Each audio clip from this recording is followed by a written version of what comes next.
Halo semuanya, jumpa lagi dengan gue Chandra di channel Serapin Tekno. Akhirnya video ini video yang gue tunggu-tunggu karena apa? Kita bakalan ngebahas sebuah sistem operasi dari Xiaomi nih. Ya, yang lainnya bawaan adalah HyperOS. Ya, ini OS yang gue tunggu-tunggu dari beberapa bulan silam, bahkan udah hampir setahun kali Karena memang tahun lalu tuh rumor HyperOS itu tinggi banget dan baru bisa kita bahas di video kali ini lewat smartphone si Poco X6 Pro ini. Ya, sebenarnya banyak juga sih smartphone Xiaomi lain yang udah kebagian HyperOS. Contohnya si Redmi Note 12 Pro 5G ini yang udah kebagian HyperOS juga, tapi gue belum update karena memang apa ya, gue pengen compare langsung nih antara MIUI alias MIUI 14 dan juga si HyperOS ini cuy. Gue bakalan lihat sesignifikan apa sih antara perbedaan si HyperOS dan juga si MIUI 14 ini. Tapi mungkin perbandingan itu kita nggak bakalan ngebahas secara signifikan alias spesifik ya teman-teman. Kita bakalan ngebahas ya segerintilan aja. Kita bakalan ngebahas beberapa fitur yang menurut gue tuh jadi killer banget di HyperOS ini. Tapi sebelumnya lo harus tahu dulu yang paling berasa perbedaan di HyperOS ini. Yang pertama adalah dari segi sizing cuy. Ya, dimana sizing di HyperOS ini tuh jauh lebih kecil cuy. Ya, bisa kalian lihat di sini untuk sistemnya cuman makan sekitaran 8 GB-an. Sementara untuk sistem operasi MIUI 14 itu makan sekitaran 10 GB-an. Ya, perbedaannya cukup lumayan berasa banget ya teman-teman. Beda 2 GB itu kerasa menurut gua. Dan otomatis kalau misalkan sistem operasi makin kecil itu bakalan jauh lebih optimal. Harusnya secara teori seperti itu cuy. Dan bener aja pas waktu gua coba si HyperOS ini jauh lebih optimal ketimbang MIUI. Secara experience itu jauh banget cuy. Nanti kita bakal bahas di akhir video aja mengenai experience ataupun performance dari HyperOS ini. Tapi sebelum kita ngebahas masalah performance, kita bakalan ngebahas soal dari updatean yang paling berasa dulu deh. Yang dimana updatean paling berasa di HyperOS ini ya, itu yang pastinya adalah dari segi tampilan cuy. Tampilannya bener-bener lebih fresh. Terutama di sini experience long screen-nya cuy. Yang dimana experience long screen-nya ini udah mirip seperti si iOS menurut gua. Bukan cuma iOS, sebenarnya One UI pun juga udah menerapkan tampilan seperti ini. Yang dimana di sini kita bisa kustomisasi sesuai dengan kemauan kita nih buat lock screen-nya. Nggak sampai di situ, tampilannya juga lebih variatif dan juga pilihannya makin banyak nih. Apalagi kalian juga bisa kustomisasi sesuai dengan kemauan kalian gitu. Gak cuma tampilan lock screen-nya aja yang gue bikin impresi, di sini kelihatan smooth banget nih antara fitur AOD dan juga lock screen-nya. Di sini untuk AOD-nya juga mengikuti sama seperti bagian lock screen yang kalian pilih. Ya contohnya di sini bisa kalian lihat aja. Bagian AOD-nya bener-bener keren banget kan. Di sini tampilannya lebih smooth dan juga makin variatif gitu loh.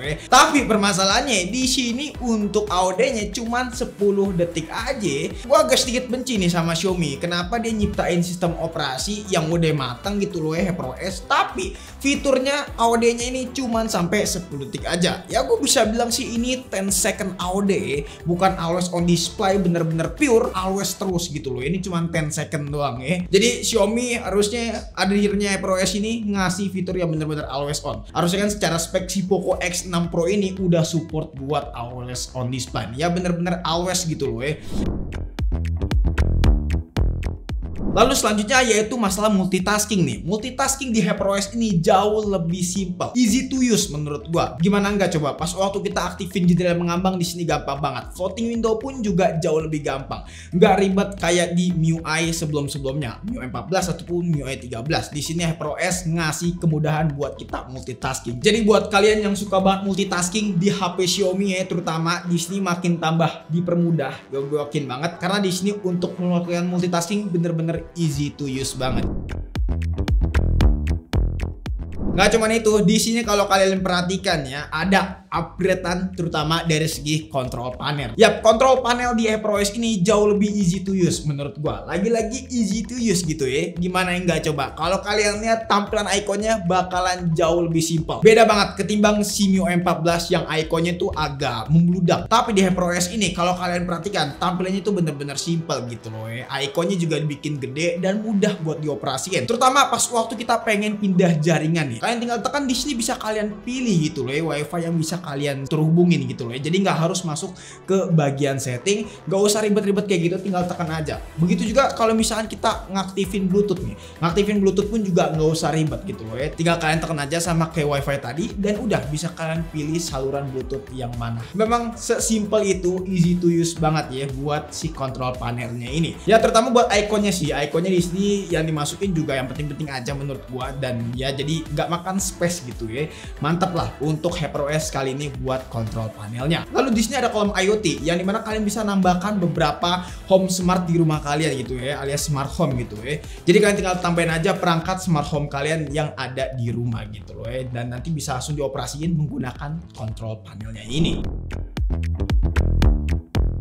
Nggak cuma dari segi tampilan aja, tapi dari segi fitur di sini bener-bener upgrade banget. Terutama fitur yang ada di aplikasi galeri. Di sini aplikasi galeri makin tambah intuitif menurut gua. Intuitif dalam artian di sini makin tambah berguna dan banyak banget tools editing yang bisa kita pakai, coy. Terutama di sini kita bisa cropping objek dan juga background. Artinya kita bisa memisahkan antara objek dan juga background. Entah itu objek orang atau nggak benda. Cuma di sini objek orang bisa kita pisahin antara background dan juga objek. Intinya fitur itu ngebantu banget kalau misalnya kita pengen memisahkan antara objek dan juga orang gitu loh ya. Kita bisa bikin stiker juga sesuai dengan kemauan kalian gitu loh ya. Dan yang gue salutin juga pas waktu kita cropping antara objek dan juga background ya teman-teman, di sini rapih banget. Jadi bener-bener menurut gue AI-nya bisa memisahkan antara objek dan juga background dengan sangat baik. Ini fitur yang menurut gue bagus banget, tapi minusnya di sini belum terlalu sempurna menurut gue. Kalau kalian perhatikan di sini masih ada detail yang cacat gitu loh. Jadi menurut gua kalau misalkan fotonya begitu banyak orang dan cukup lumayan advance buat dihilangkan, itu bakalan susah banget AI-nya buat generate si image-nya. Kalian harus foto ya minimal orangnya 1-2 nggak apa-apa lah, masih bisa dihilangin. Tapi kalau misalnya udah ramean itu agak susah gitu. Nah, nggak cuma itu, di sini AI-nya juga ada fitur baru yaitu bokeh foto, yang dimana kalian bisa gunakan bokeh foto ini atau kalian pengen bikin foto backgroundnya itu kelihatan ala-ala ngeblur gitu cuy. Ya kalian bisa aktifin aja fitur bokeh portrait ya, alias bokeh foto ya kalau nggak salah itu adalah namanya ya. Kalian bisa aktifin, dan di sini yang menariknya bokehnya bener-bener kerasa rapi cuy. Jadi kalian nggak usah khawatir bokehnya berantakan atau nggak cacat gitu loh. Tapi yang jelas di sini bokehnya bener-bener rapi dan bisa kalian lihat aja nih. Selanjutnya di aplikasi kamera, di sini ada sedikit perubahan nih. Ya perubahannya memang nggak terlalu signifikan seperti ada di fitur-fitur aplikasi galeri tadi ya teman-teman. Tapi setidaknya dari segi icon di sini jauh lebih fresh ya tampilannya. Terus juga untuk gestur makin tambah simple buat kita gunain nih. Terutama buat pindah mode. Ya buat pindah mode di sini jauh lebih gampang kita gunain ketimbang di MIUI. Lalu juga di sini HyperOS berfokus terhadap pengembangan widget nih, yang dimana widgetnya di sini tampilannya jauh lebih variatif cuy. Aplikasi yang tersedia dan yang udah support dengan widget juga makin banyak. Jadi memang fokusnya HyperOS ini untuk pengembangan widget ya makin tambah signifikan kalau menurut gua. Dan ya tampilannya makin tambah clean. Kalau misalnya kalian pakai widget di HyperOS, gue yakin makin tambah asik deh tampilan dari home screen kalian.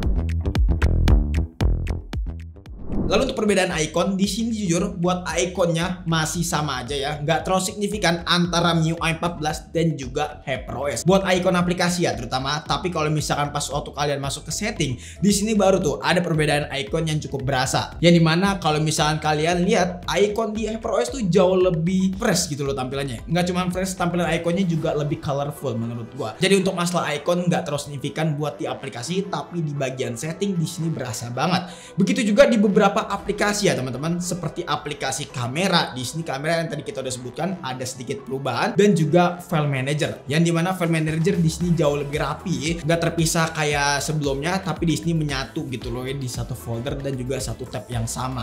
Jadi menurut gua jauh lebih simple buat digunain juga cuy. Oke, gue yakin setelah video ini selesai pasti banyak yang komen, Bang, apakah ada iklan? Jawabannya ya pasti ada dong, karena kan iklan udah bersahabat banget ya sama MIUI dari dulu. Ya untuk HyperOS masa iya nggak beriklan gitu ya, terutama buat HP kelasan maintenance dan juga entry level gitu nantinya. Gue yakin nanti bakalan banyak iklan, dan salah satunya di Poco X6 Pro ini udah ada beberapa iklan yang gue temuin, walaupun memang tidak sebanyak di MIUI gitu.